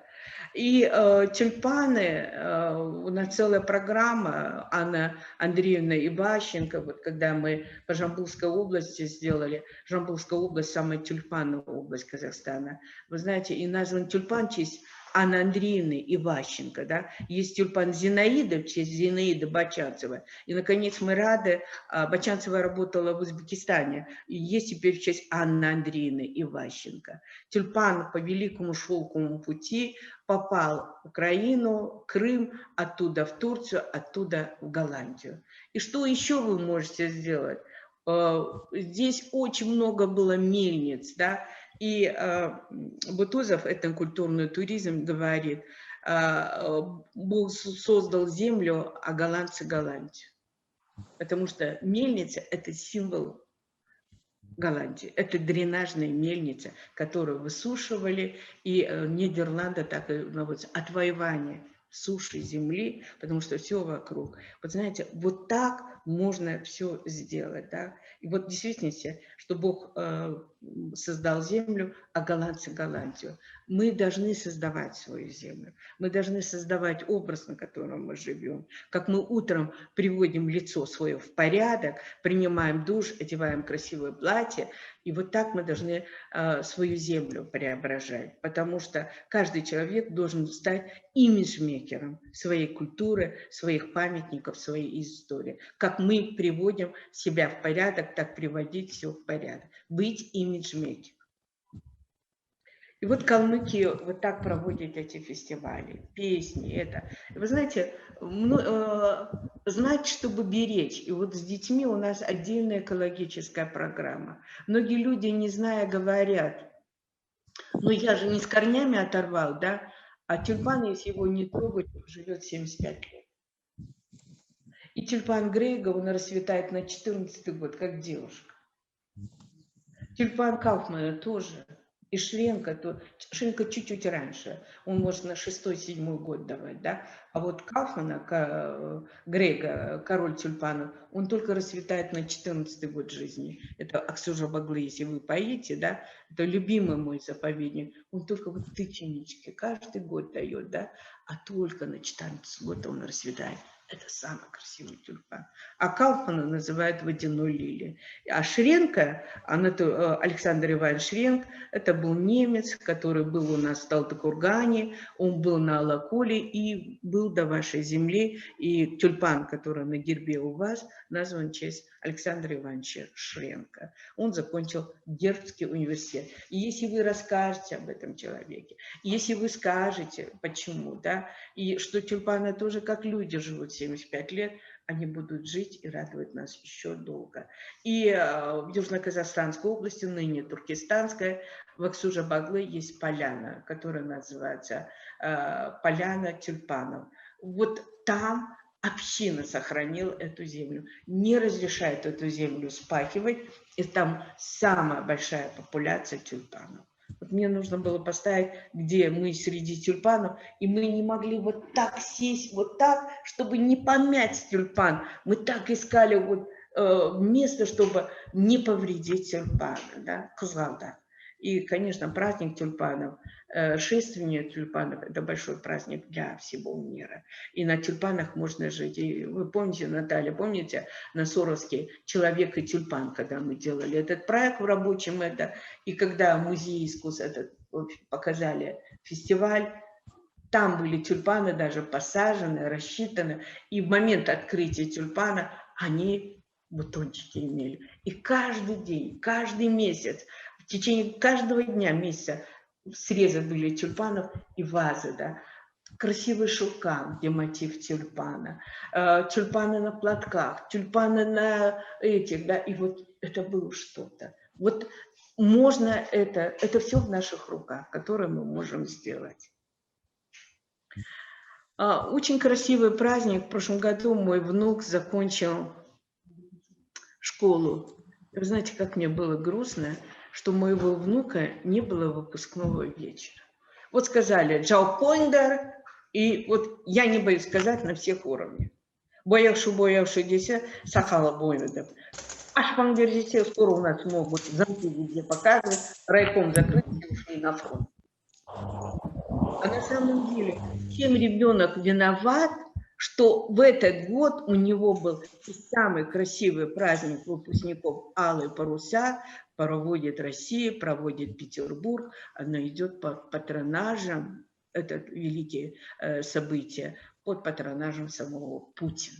Как Путин дрожит над своим Петербургом, и когда он разговаривал с Михаилом Борисовичем: Михаил Борисович, вы открыли Эрмитаж в Екатеринбурге, Эрмитаж в Омске, когда был. Ну, пожалуйста, еще позаботьтесь о регионах. Вы много делаете для Петербурга. Я вас умоляю, да? И я всегда говорю, когда первые лица будут заботиться о музейном деле, мы пойдем вперед. Первые лица, когда будут говорить о музейном деле. И когда Ирина Антоновна получила золотую медаль Италии, она специалист по итальянской живописи, И Путин пришел вручать ей золотую медаль сам лично и сказал: сегодня золотую медаль Италии за вклад в развитие российско-итальянских отношений получает первая грандама музейного дела России. Если когда-нибудь о нас, о ком-то из нас скажут так, можно сразу Ольга Павловна от восторга и сказать: за это можно все отдать и ложиться отдыхать. Но этого не произошло. И нету даже одного локального случая, когда музейных специалистов так нас оценили. Потому что, я не буду сказать, нация, которая не знает, как открываются двери, она не духовная. И вот смотрите, как проводится фестиваль «Алые паруса». Да. Саша, ты меня тоже везде. Да? Не, ну сказал, а что он учил? Смотрите, как проводится. Какие паруса заходят. Да, сейчас это везде. Нет, нам, короче, этот, у нас Лисаковский музей тоже, это сейчас это я вот с полседьмого, я на лодке плавала, включила. Выключите звук. Да? Да. Сертификат дадут. Обратите внимание, этнофестиваль, у истоков которого мы стояли, Улутау Хамазы. Всегда говорят, напиток батыров, жески, которые в Жесказгане проводятся, кокмайса, да, вот это великолепно. И Тересакан — это небольшой колхоз, отличался на 1 мая.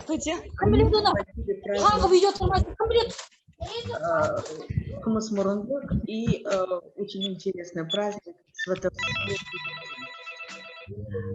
Лошади очень благородные животные. Так же, как львы, они не просыпаются своими детьми. И для того, чтобы получить новое потомство, мы были на этом празднике, когда приехали друзья из Бахрейна, из многих государств мира. Да? Это было выдающее событие, и Кокмайса проводится очень праздник, который вошел в ЮНЕСКО от общины. И вот к этому вы можете подключить программу по... Вот прям надо говорить о нем. Просто необходимо говорить. И камыс — это напиток, который спас не одно поколение. Вот. И это просто необходимо. Вы знаете, вот вы увидите, вот многие люди, которые саумал пьют, да, они защитили себя от ковида. Саумал — это еще все время говорил великий, вот Лев Толстой пил камыс, Александр Сергеевич Пушкин пил камыс.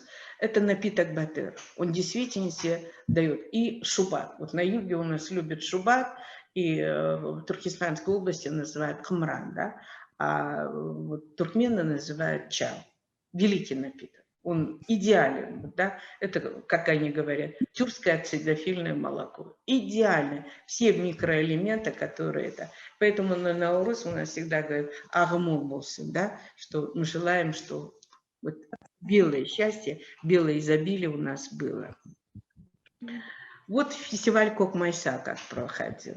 Люди были все в красивых таких майках. У всех были такие красивые козыречки. Я привезла это в 2018 году. Каждый год собирались мы. Но, к сожалению, в 2018 году Лена Хорош, наша общая подруга, она ушла из жизни. Гениальный человек, много сделавший для пропаганды нашего наследия за рубежом. Это эксперт мирового масштаба, который, наверное, по гениальности стоит, как говорится, первое среди равных. Да? Но нет в мировом масштабе человека, который 4 номинации прошли ЮНЕСКО. Это Лена Хорош. Это Ясави, это Тамбалы и это Ош, да, Сулейман То. И вот нематериальная номинация «Древний праздник коневода». Представляете, как это гениально. И теперь я ставлю международный фестиваль имени Тура Хейердала. Поскольку мы с вами сопричастны к этому, и впервые он проводился в ауле вот, Аед, и это районный центр, это очень важно, поднять дух нации, поднять людей простых, живущих на земле. Лисаковск, Тарановка – это места, где хотел побывать Турхи-Эрдал. И не случайно его дочь, она решила исполнить, да, вот тоже духовное желание отца. И вы не случайно выбраны этим местом. И, конечно, эту неслучайность просто надо развивать, благодарить, да, ибо случай рождает привычку, привычка рождает характер, характер рождает судьбу. Именно Турхи-Эрдал считал, что эта земля стала местом древних коммуникаций, где степь и люди степей и люди лесов встретились вместе и жили, процветали и созидали. То есть это дошло до Западной Европы. Представляете, какой масштаб великий? На планете Земля сегодня 2 миллиона городов, 2 миллиона городов. В Казахстане 87 городов, да, и городская культура – это есть культура цивилизация, это культура умения себя организовывать. Это очень важно. Когда мы говорим об этом, то зрителем может стать обычный человек. Вот в чем важно в фестивале. Сделать человека счастливым, да. И это, я считаю, что вы не должны это потерять. Это Бог дал такой шанс, потому что товар – это то, что продают, а бренд – то, что покупают, что люди ищут. И вот этот накал эмоций, и вот квинтэссенцию эмоций нужно вот так держать и передавать как импульс, чтобы человек отсюда уехал счастливым. А счастливый человек, потому что туризм – это экономика ощущения, он приедет сюда еще раз, много раз. Обратите внимание на мыслителя. Дело в том, что когда я изучала наскальные рисунки и написала технологическую карту экскурсии, археологический комплекс Танбалы, ландшафты памяти. Так вот, я хочу сказать, когда человек посмотрел на небо, у него пошел уже разум. От воображения он пошел к разуму. И когда находишься в Самарканде и видишь обсерваторию Улугбека, а у нас Ходжа Ахмед Есарви похоронена дочь Улугбека, которая вышла замуж за Абулхаира, и на могиле ее написано, здесь похоронена несравненная дочь Улугбека, сына великого Амира Тимура, сына вот, Гургана и супруги Абулхаира, и матери знаменитого Сюинеша, а Сюинеш – отец Барата. Смотрите, какая история. Какая история, да? И все это, вот это и есть коммуникация. Богатые казахи сватались на ареале более 1000 километров, среднего достатка на ареале 500 километров. Это была казахская, и вот у нас очень много рядом с нами друзей, курдов, и вот недавно только один из них ушел, Усман Идитович, и я была поражена, пришли в день его день рождения, и я узнаю, что вот ее дочь вышла замуж за двоюродного брата, да, и мне стало печально грустно. Слава Богу, что мы имеем право выбора, что у нас закон экзогамии. И вот сейчас, вот, знаете, очень много детей у нас на международных олимпиадах получает признание. Да, вот наша Талдыкурганская школа, НИШ, да, это мальчик, который из аула Джитису, его пригласили в Гарвард. Представляете? И через один, вот когда ум наших детей оценивает в мире. Может быть, это правильно, вот наши чиновники увидят, как нуждаются в наших детях за рубежом. Когда хотят здесь элитное образование для некоторых, а не для всех. Образование должно быть для всех. Но нужно к этому идеально учиться, как мы учились, чтобы получить высшее образование. И вот, когда человек посмотрел в небо, началась то, что называется цивилизация. И Аркаим, Лисаковск, Денисовка, все эти места стали рудные местом той цивилизации, когда формируется то, что мы говорим о городах, которые имели ту инфраструктуру, город-мастерская, город экономического расселения. Это же были экономические важные, в то время понимали, как расселить. И, конечно, вот когда я смотрю на мыслителя, я думаю, что это роденовский сюжет, который создан был на этой земле. И это не случайно. Дело в том, что когда у Родена, Агюста Родена спросили, как он создает свои шедевры, он сказал, все, что лишнее, я отсекаю. И в то время, более 3000 лет назад сделали так идеально. И человек смотрит в небо. Для того, чтобы полюбить радугу, надо любить дождь. И надо смотреть в небо. И великий Улугбек говорил, когда у него спросили, почему он изучает небо, что человек отличается от животного, что иногда он смотрит на небо. И ради этого небо надо изучать. И вы знаете, что можно сделать в контексте вашего фестиваля? Выехать на открытое пространство и показать звезды. И все звезды имеют казахские названия. Кужо, Сумбель. Это большая история, потому что казахи ориентировались по звездам и жили по звездам. Таких людей называли жудыши, звездочеты. И это огромное достояние, о котором мы сегодня должны говорить. Вот, знаете, если один раз человек полюбит звездное небо, он полюбит навсегда. Вот этот проект, который вы знаете, очень много детей астрофизиков сейчас. Очень много детей шахматистов. Очень хорошими это наши девочки, да, вот это Абдумалик, я прям на моих глазах она выросла, да. В Астане все поражаются, да, потому что это правильный ген, это правильный ген. Это Кунтимис, где Чукан родился, это Богом отмеченные места. И в этом году 200 лет со дня рождения Федора Михайловича Достоевского. И Достоевский, когда я начинаю рассказ о Чукане, я начинаю со слов эпистолярного жанра Федора Михайловича. Я в вас влюбился. Я никогда и никому, даже исключая собственного брата, не чувствовал такого влечения, как к вам, и Бог знает, как это сделать. Кем был Чукан? Кому обращены эти строки? И почему у нас еще здесь нету памятника этому гению мирового масштаба, который прожил всего короткую жизнь, 29,5 лет, и как блестящий метеор пролетел над Нивой востоковедения, который в гениальности обошел многих. И тот же Петр Петрович Семенович, это был единственный инородец, как говорили о нем, который был действительным членом Русского императорского географического общества и был единственный и последний. Это такое признание было. И все говорили, Чукану стать гениальным помогла его генетика. По линии материнской он был от Чурмановых. Его мама Зейнеп изъяснялась только стихами.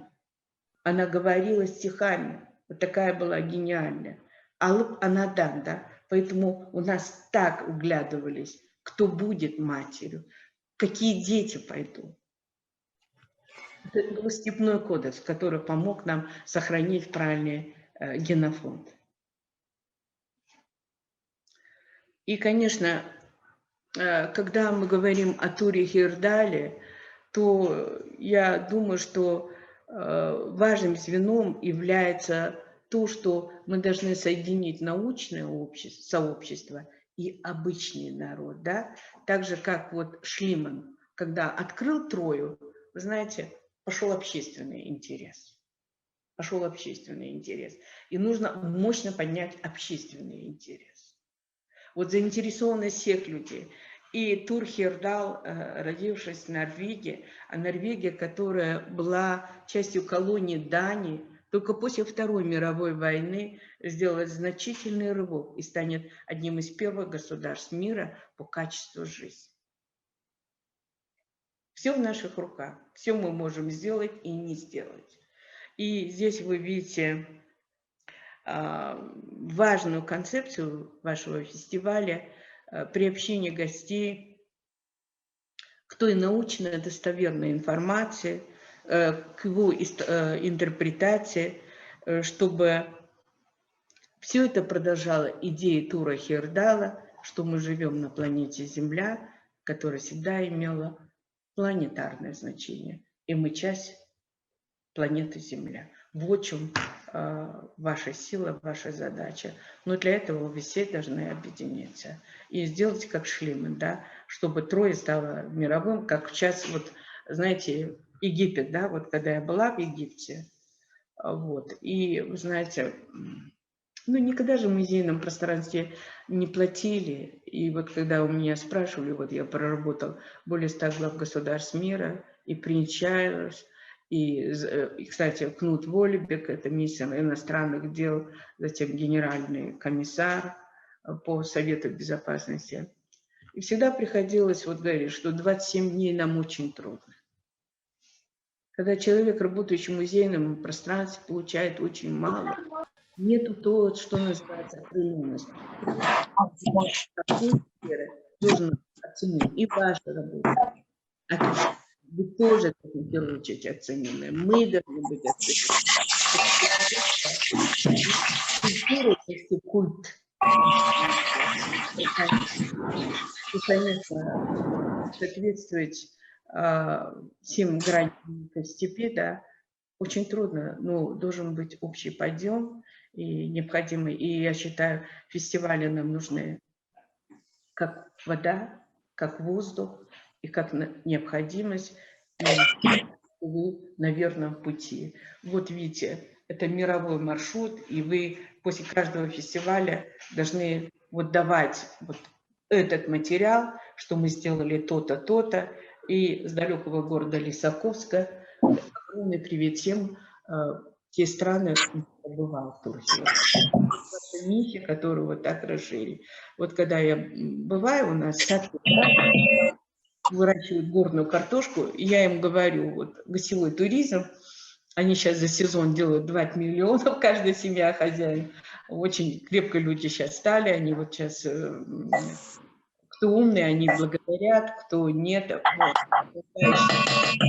Вот тоже, ладно, он дай Волсон. Да. Но самое главное, вы знаете, я говорю, вы на эту картошку сатинскую, Кигенского района, горную, приглашаете перуанцев, где 500 видов картошки.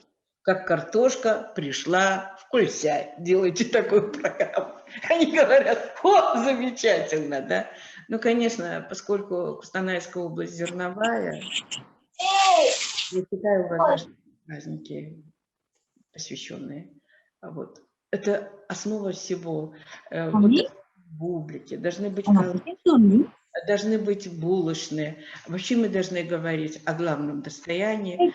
Вот мы, например, в Алмате очень любим ваш помол Иволга. Это лучший сорт, поэтому я желаю вам успеха, созидания,